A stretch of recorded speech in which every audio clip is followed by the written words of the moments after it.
después de los agradecimientos una disculpa porque está en inglés, pero bueno, yo sé que todos leen inglés porque la mayoría de la literatura sí está. Y el objetivo de esta clase es que entiendan un poquito del uso de diuréticos un poquito más. Probablemente todo el mundo los usamos a menudo y ya muchas cosas de las que voy a decir se las habrá dicho Jonathan, pero bueno, una reforzadita así en corto no está mal. Entonces, yo lo que quiero que se conviertan eso en unos maestros del manejo de los diuréticos, porque eh, pues somos nefrólogos y son por excelencia los medicamentos que deberíamos de manejar más. Y lo que me he dado cuenta es que inclusive los cardiólogos a veces son los que publican más y tienen gran experiencia usando estos diuréticos porque ellos los manejan mucho. A veces hasta te ven así y te dicen, no, pues sácate, no te necesito, todavía no necesita diálisis, ¿no? Y, y yo no quiero que les pase eso, y al contrario, quiero que cuando vean algo que no están haciendo bien los cardiólogos, ustedes aporten con sus conocimientos profundos de diuréticos. Entonces, ¿dónde salió esta payasada de los diuresis Jedi? Bueno, ya saben que yo estoy en Twitter muchas veces y ahí empezaron a manejar este concepto cuando las personas pues empezaron a compartir sus experiencias, artículos, etcétera, acerca de cómo manejar los diuréticos. De hecho, no sé si ustedes conozcan a Josh Farkas, por si les gusta algo de medicina crítica. Él tiene un blog y está haciendo él le llama el libro de medicina crítica de la internet y está buenísimo. Ahí tiene puntos muy buenos y algunas cosas las tomé de su blog. Entonces ahí está la bibliografía, se llama, pues no me acuerdo cómo se llama, pero búsquenlo, Josh Farkas. Y también tenemos, por ejemplo, a Eduardo Argaiz. De hecho, él deberían de invitarlo. Él es un experto de congestión y él lo que utiliza es POCUS y lo utiliza en un nivel ya que se ha hecho famoso internacionalmente y él evalúa el volumen intravascular utilizando un puntaje de congestión venosa que se llama Vexus. Deberían invitarlo a que les dé una plática de esto para que ustedes se vayan también familiarizando con el uso de ultrasonido para la evaluación del volumen intravascular. Ya saben que aún los expertos, cuando quieren evaluar el volumen intravascular, pues van a estar mal la mitad de las veces, como echar un volado. Entonces, valdría la pena que les diera una plática. Y bueno, los que son fanáticos de Star Wars como yo, a lo mejor no hay muchos porque ustedes están mucho más jóvenes que yo, pero en Star Wars se maneja este concepto de la fuerza y del lado oscuro, ¿no? Entonces, la sobrecarga de líquidos, la sobrecarga de volumen, la sobrecarga de fluidos, como le quieran decir, es el lado oscuro de todo esto, es la parte mala. Entonces, ¿por qué digo esto? Porque la acumulación de fluidos, la hipervolemia, se ha relacionado mucho con eventos adversos en todos los estudios observacionales que se han hecho o en reanálisis de estudios aleatorizados. Entonces, en la unidad de cuidados intensivos es facilísimo que veamos esta complicación. Acuérdense que los fluidos son medicamentos y cuando nosotros tenemos a un paciente con sobrecarga de volumen, pues es como si ya le hubiéramos dado una intoxicación por una medicina, igualito. Entonces, muy comúnmente lo vamos a ver en la unidad de cuidados intensivos por causas iatrogénicas, después de reanimación, porque todos los medicamentos que reciben están diluidos, porque nada más se les baja tantito la presión y le echan 1 litro de solución salina, o le sube tantito el lactato y es un reflejo, ¿no? Sube el lactato y le echan agua. ¿Por qué? ¿Quién sabe? Supongo que no saben por qué, de dónde viene el lactato. No es verdad que que es igual a metabolismo en hipoxemia o a hipoperfusión tisular. Eso es una misconcepción de lactato, pero bueno, si quieren luego hablamos de lactato. Falla cardíaca, que bueno, Jonathan ya les ha de haber dado una excelente plática de eso, él es experto.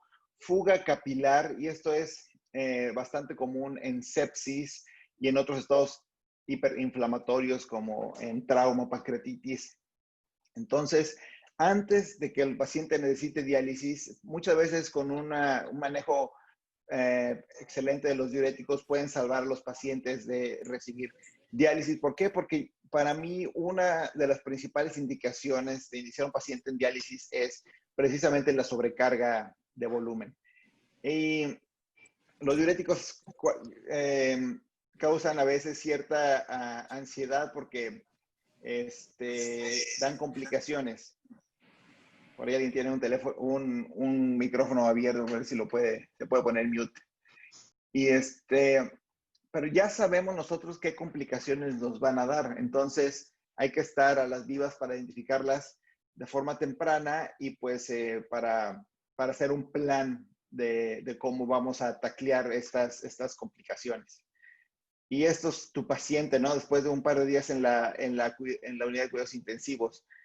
Y a mí todavía me tocó mucho que me dijeran, no, este edema es solo de la piel, es solo un edema casi que estético, ¿no? Y nadie se da cuenta, entonces no pasa nada y los pacientes seguían quedándose 3 litros positivos diario. Al final de la semana el paciente ya tenía 20 litros encima.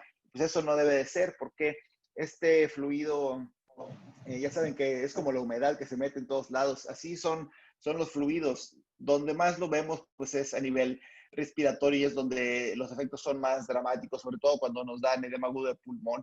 Entonces sí, cuando decimos, no, pues sácate los diuréticos y rápido, ¿no? Y tienen todas estas alteraciones a nivel pulmonar, desde pequeñas a grandes. Pero no solo se va a los pulmones, también te causa congestión hepática, congestión visceral, y eso da una problemática diferente también porque te aumenta tu riesgo de translocación bacteriana y de sepsis. Entonces, eso es importante. Te da edema de pared, y que puede disminuir la cicatrización. Edema a nivel renal, esto se conoce como nefrosarca, es un término que van a estar oyendo cada vez más. ¿Y esto qué significa? Acuérdense que los riñones están encapsulados. Entonces, cuando los riñones se hinchan de agua, pues se comprimen y disminuye mucho, se aumenta la presión venosa a nivel renal y eso disminuye la tasa de filtrado glomerular porque disminuye la perfusión renal. Igualitito que cuando tiene un aumento de la presión intracraniana. Ya ven que el aumento de la presión intracraniana hace que disminuya la perfusión cerebral y ustedes tienen que mantener la perfusión cerebral pues haciendo esta formulita de presión arterial media menos la presión intracraniana, la tienen que mantener mayor a 60. Lo mismito, igualito pasa con los riñones y ese es el principal mecanismo fisiopatológico de los síndromes cardiorrenales. No es que hay una disminución de la fracción de eyección y eso hipoperfunde el riñón, no. Es que hay una transmisión retrógrada del aumento de la presión auricular hacia la vena cava y de ahí hacia las venas renales y de ahí hacia el riñón y eso disminuye la tasa de filtrado glomerular. También hay efectos deleterios a nivel cardiovascular y al sistema nervioso central, como edema, delirium, etc. Entonces, cuando tienen usted ya un paciente que más que paciente parece Michelin, pues ya están, ya van de perdida. Nosotros tenemos que evitar que esto pase y para eso, pues los diuréticos son la herramienta más socorrida. Entonces, el código, lo que ustedes tienen que saber es que los diuréticos no son nefrotóxicos. Existe ese gran mito, y si alguien tiene otra opinión, dígamela. Los diuréticos no son nefrotóxicos, al menos no de forma intrínseca. ¿Eso qué quiere decir? Que los diuréticos no te van a causar una NTA por toxicidad. Entonces, lo que hacen los diuréticos es que bloquean algunos transportadores iónicos y los transportadores iónicos, muchos para trabajar, bueno, casi todos, necesitan energía. Entonces, si ustedes bloquean eso, van a ahorrarle energía al riñón, lo cual en un inicio, hace muchos años, se pensaba que podía ser hasta benéfico. Ya vimos que no es benéfico, pero pues tampoco es, o sea, a nivel renal per se, no es tan benéfico en el sentido de que te va a mejorar la perfusión renal o la utilización de la energía a nivel renal, pero sí es benéfico a nivel global para deshacernos de todo ese exceso de sal y agua. Entonces, ¿los diuréticos pueden inducir lesión renal aguda? Sí, pero no de forma intrínseca. Casi siempre cuando nosotros estamos, Miranda, hola, si puedes ahí ponerte en mute. Entonces, no son intrínsecamente tóxicos. Muchas veces lo que podemos incurrir es en depresión de volumen y entonces sí puede subir la creatinina de forma normal. Y otra cosa que es muy interesante es cuando ustedes tienen un paciente congestivo, eso va a diluir la creatinina, ¿verdad? Porque la creatinina es una sustancia hidrosoluble. Entonces, entre más encharcado es el paciente, más bajita la creatinina va a estar. Entonces, cuando nosotros empezamos a usar diuréticos para hacer que el paciente orine, el volumen plasmático va a disminuir y la creatinina va a aumentar, pero porque va a disminuir el denominador, es decir, va a disminuir la cantidad de líquido en la que está diluida, y eso parece que puede aumentar la creatinina, pero no se espanten, es normal y hay que aguantar. Entonces, aún así, una monitorización muy de cerca es esencial para evitar complicaciones. Ahora, los diuréticos sí pueden mejorar las reacciones renales agudas, y el mecanismo más dramático es cuando los pacientes están congestivos por diferentes causas, sobre todo por causas cardíacas. Es ahí donde se disminuye esta nefrosarca de forma importante y entonces puede mejorar la perfusión renal. Y no sé si ustedes han visto, pero yo he visto muchísimos casos cuando tiene un paciente de infección renal aguda por hemodinámica, por falla cardíaca, ustedes empiezan a hacer que el paciente orine y la creatinina mejora, porque mejora la tasa de filtrado glomerular al disminuir la presión venosa intrarrenal y aumentar la perfusión renal. Entonces, esos son conceptos importantes. Ahora, parte de la culpa de todo esto la tiene el sodio, no tanto el fluido, no tanto el líquido, sino el líquido que va con sal. Entonces, lo que queremos eliminar es sodio, y con el sodio va a ir agua. Acuérdense este mantra: cuando ustedes tienen alto el sodio corporal total, lo que va a manifestar el paciente es hipervolemia. ¿Ok?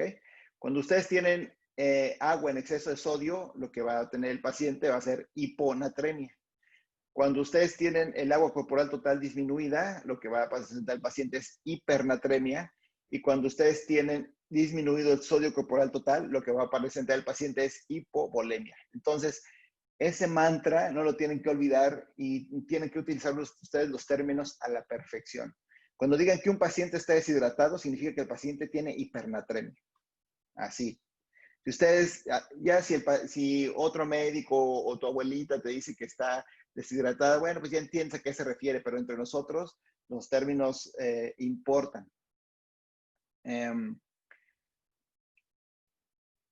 Entonces, acá esta frase que me gusta, que el miedo es el camino para el lado oscuro. Entonces, ¿qué nos da miedo de usar tantos diuréticos? Pues que haya anormalidades hidroelectrolíticas, que haya alteraciones ácido-base, que lo vayamos a secar de más, y obviamente que vayamos nosotros a inducirle una lesión renal aguda por el abuso de los diuréticos.